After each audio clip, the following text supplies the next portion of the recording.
Salut à toutes et à tous et bienvenue sur Clac Radio et puis sur la chaîne Malo Cycling pour une nouvelle vidéo et pour un peu la suite de ma chronique d'hier sur le Tour de France. Et puis on se retrouve juste après le jingle pour démarrer la suite de notre analyse de la saison de cyclisme avec des dates qui sont tombées. On est parti.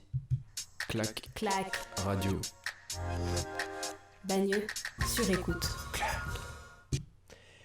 Après ma capsule pour la radio et ma vidéo sur YouTube, sur l'annonce du report du Tour de France, il est temps de parler des autres événements cyclisme de l'année. Oui, car une saison de cyclisme, c'est 3 grands tours, le Giro, le Tour et la Vuelta, mais aussi des courses dites classiques avec 5 monuments et des championnats du monde, comme dans tous les sports. On va justement commencer par ces championnats du monde de cyclisme sur route qui se dérouleront sur une semaine du 20 au 27 septembre en Suisse. Ils regroupent les hommes et les femmes à partir des juniors U19 jusqu'à la fin, jusqu'aux catégories élite, avec 2 courses pour chacun, des contre-la-montre et une course en ligne. La course reine est bien entendu la course en ligne homme qui se courra le dimanche 27 septembre avec un parcours typé grimpeur.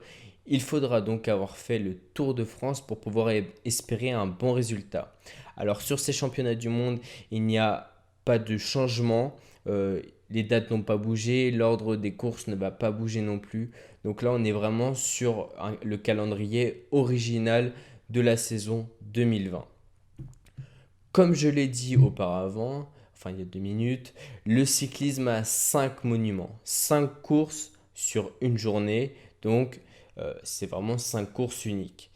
Milan-San Remo, la Primavera au début du printemps, ensuite le Tour des Flandres ou alors le Rondé en néerlandais, et Paris-Roubaix, l'Enfer du Nord sont pour ces 2 courses sur des pavés très spectaculaire. Il y a aussi Liège-Bastogne-Liège, la doyenne des classiques créée en 1892.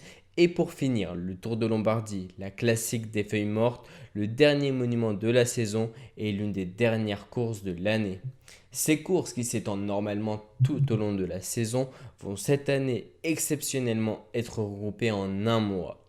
La Gazzetta dello Sport, un quotidien sportif italien qui est l'équivalent de l'équipe, a donné un potentiel calendrier qui n'est pas officialisé par l'UCI, mais qui est sans doute vrai, car chacune des dates données, moi, je les ai retrouvées sur d'autres sites de cyclisme. Donc il y a vraiment de fortes chances pour que ça soit ça qui tombe, même si rien n'est encore officialisé. Alors absolument toutes les dates que je vais donner sont de potentielles dates. Faut pas s'appuyer dessus à 100%. Mais bon, il y a quand même de fortes chances pour que ce calendrier soit le bon et le définitif qui sera officialisé dès quelques jours par l'UCI. Le premier monument dont j'ai parlé, Milan-San Remo, qui devait se courir en mars, devrait avoir lieu au mois d'août. Alors pour l'instant, c'est le seul pour lequel il n'y a aucune date qui a été donnée, mais il devrait se courir sans doute une semaine avant le départ du Tour de France, après quelques courses qui est repris comme les championnats nationaux et ce genre de courses. Ensuite, il y a le Tour des Flandres. Sa date originale était le 5 avril et il sera sans doute reporté au 11 octobre. Paris-Roubaix se courrait une semaine après, le dimanche 18 octobre. C'est des courses qui se courent comme ça aussi au mois d'avril. Donc d'abord le Tour des Flandres, ensuite Paris-Roubaix.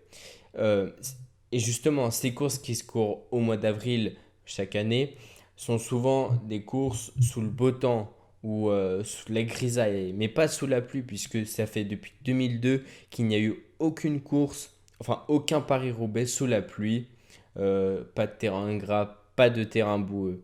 Mais cette année, ça pourrait changer, puisque on sait qu'en automne, il pleut plus qu'au printemps, et donc ça pourrait donner une course plus difficile pour les coureurs et un spectacle plus spectaculaire pour les téléspectateurs comme moi qui seront dans notre canapé à regarder cette course et à voir des coureurs souffrir sous la pluie. Donc ça serait vraiment cool pour le coup qu'il pleuve et que ces courses soient à ce moment-là de l'année.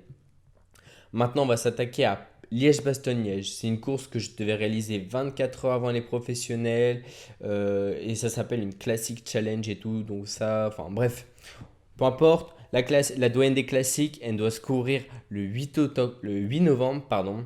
Donc Liège-Bastogne-Liège le 8 novembre, qui devrait vraisemblablement être le dernier jour de la saison professionnelle, le dernier jour de course de la saison professionnelle. Et le dernier monument dont je vous ai parlé, la classique des feuilles mortes, le Tour de Lombardie, ne devrait lui pas changer de date, rester le 31 octobre prochain. Seulement, ça serait plus le dernier monument de l'année. Et je vais terminer cette chronique et cette vidéo en revenant sur les deux autres grands tours, le Tour d'Italie et le Tour d'Espagne. Le Giro d'Italia, qui devait se tenir au mois de mai, serait reporté du 3 au 25 octobre. Les 3 semaines de course sont maintenues normalement. Et c'est maintenant qu'il y a un problème qui se pose. Il ne faut pas non plus que la Vuelta et le Giro se courent en même temps. Une solution a donc été trouvée, c'est de raccourcir la Vuelta de passer de 3 semaines de course à 2 semaines de course, soit d'enlever une semaine de course. Et là, il y a un petit problème, mais bon, pour l'instant, elle serait programmée du 24 au 8 novembre. Donc on pourrait aussi en conclure en fait finalement que le Tour d'Espagne n'est pas si important dans l'histoire du vélo et qu'on peut très bien s'en passer. Mais bon, ça c'est un autre débat. Voilà, donc là je vous ai vraiment donné le calendrier qui a été donné par la Gazzetta dello Sport, enfin par d'autres petits sites internet de cyclisme, mais c'est vraiment les grosses courses, les grosses dates, les monuments, les grands tours, les championnats du monde. Mais est-ce que les petites courses de fin de saison, les petites classiques vont être maintenues? Ça, on ne sait pas et on verra ça plus tard. Ces courses, pourquoi elles ont été reportées? C'est parce qu'elles sont très importantes pour, d'une part, la légende du vélo, mais bon, ça, on l'oublie aussi vite parce qu'il y a l'économie avant tout. Et le Tour de France, c'est pour ça qu'il a été le premier annoncé pour l'économie, parce que c'est une vitrine du cyclisme et parce que voilà, c'est le troisième événement mondial de l'année et que le vélo, c'est quand même important pour tout un tas d'entreprises. Pour être au courant de la confirmation de ces dates et surtout savoir si d'autres courses auront lieu en fin de saison, seront maintenues, je vous invite à me suivre sur ma chaîne YouTube si vous êtes à la radio. Si vous êtes sur YouTube, vous avez juste à cliquer sur s'abonner en dessous de la vidéo et à me suivre sur mon compte Instagram Malocycling pour être au courant vraiment des dernières nouvelles et parce que vraiment je poste directement ce qui est donné en nouvelles sur mon compte Instagram Malocycling. Sinon, je vous retrouve bientôt, j'espère pour une chronique sur Clac Radio et pour une nouvelle vidéo sur YouTube.